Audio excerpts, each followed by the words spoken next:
দিনটা ছিল বর্ষবরণের রাত। হ্যাঁ বন্ধুরা, আমরা সেই রাত্রেবেলা জেগেছিলাম। ভাবলাম প্রত্যেক বছর তো অনেক তাড়াতাড়ি ঘুমিয়ে পড়ি, কিন্তু বাজির আওয়াজে ঘুমটা আর হয় না। কিন্তু ঘুম যখন হয় না, তাহলে বাইরের প্রকৃতিটা দেখতে আর ক্ষতি কী। যেহেতু এখন ছাদ আছে, আর ছাদের ওপরে উঠলে চারিদিকটা আলোকময় হয়ে যায়। সেই জিনিসটা যারা ছাদে উঠে না দেখেছে তাদের কাছে কিন্তু অবিস্মরণীয়। তাই একটুখানি সেই উপলব্ধিটা সারা বছর তো পাবো না, ওই একটা দিন কয়েকটা ঘন্টার মুহূর্ত, তাই সেটার ওয়েস্ট করতে নারাজই ছিলাম। তাই ভাবলাম এবছর জেগে থাকবো। তাই উঠে গিয়েছিলাম ছাদে, গিয়ে চারিদিকে ঠান্ডায় কাঁপতে কাঁপতে আর যেরকম অবস্থা, সেইটা আর বলার অপেক্ষা রাখে না। দু তিনটে জামা গায়ে দিয়ে উপরে উঠে শুধুমাত্র বাজির আলোড়ন দেখে যাচ্ছি। এত সুন্দর আলোকসজ্জা, সত্যিই অপূর্ব, সেটা বলার অতীত। আর সেখানে শুভজিৎ সেদিন এসেছিল, সেও বলল যে প্রত্যেক বছর ঘরে কাটাই, এবছরটা তোদের ছাদে কাটাবো। যে কারণে থাকার জন্য সে প্রচুর বাজি নিয়ে এসেছিলো, এবং মূলত এগুলো চকলেট বোম বা এ জাতীয় কিছু একটা হবে, সেগুলোই ফাটানো শুরু করেছিল একটার পর একটা। কি আওয়াজ! এমনি চারিদিকে আওয়াজে কান মাথা ঝালাপালা হয়ে যাচ্ছে, সেও তার মধ্যে রয়েছে, কিছু আওয়াজ করে বিষয়গুলোকে আরও বেশি জমজমাটিভাবে পরিণত করলো। সে আর কি বলবো, সে আনন্দ তো হলো বটে, কিন্তু বেশ কিছু চকলেটটা জমিয়ে রাখার অনুভূতি। আসলে তাদের ছট পুজো হয়েছিল, ছট পুজোর সময় আগে থেকে সে রেখে দিয়েছিল এই বর্ষবরণের দিনে বাজিগুলো ফাটাবে।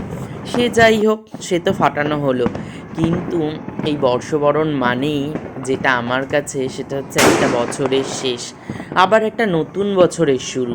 সারাটা বছরের থেকে কিছু প্রাপ্তি কিছু অপ্রাপ্তি সব মিলে একটা বছরের অন্তিম পর্যায়ে এসে নতুন করে আবার শুরু করা।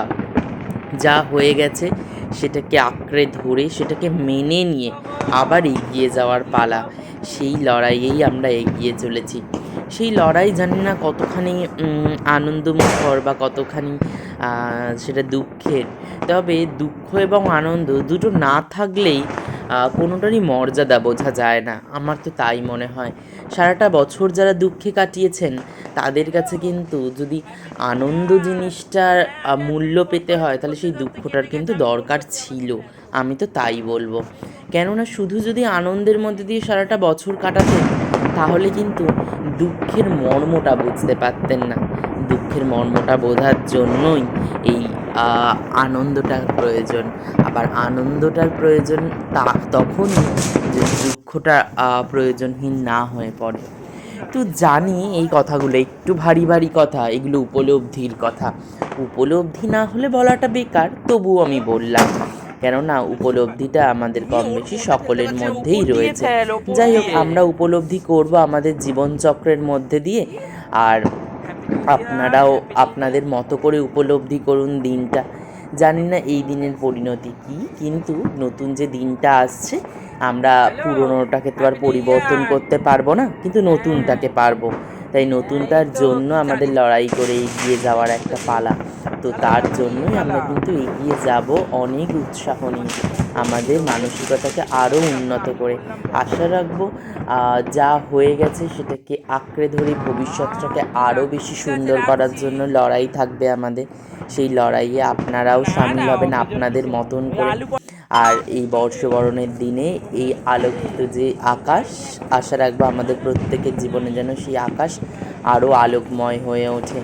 আপনারা আমরা প্রত্যেকে যেন নতুন করে আবার বাঁচতে শিখি, নতুন উদ্যমে কাজ করার অনুপ্রেরণা পাই।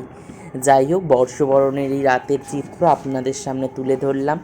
আপনাদের কেমন লাগলো কমেন্ট সেকশনে জানাতে ভুলবেন না। ভালো লাগলে লাইক কমেন্ট শেয়ার করবেন। আর আমাদের পেজে যদি নতুন বন্ধু হন ফলো করবেন, আর ইউটিউব চ্যানেলে নতুন বন্ধু হলে সাবস্ক্রাইব করে পাশে থাকা বেল আইকন চিহ্নটিকে ক্লিক করতে ভুলবেন না। তাহলে প্রত্যেকের জন্য অনেক অনেক শুভকামনা রইল আমার তরফ থেকে। আপনাদের আগামী বছর অনেক সুস্থতায় দিন যাপন হোক। Happy new year.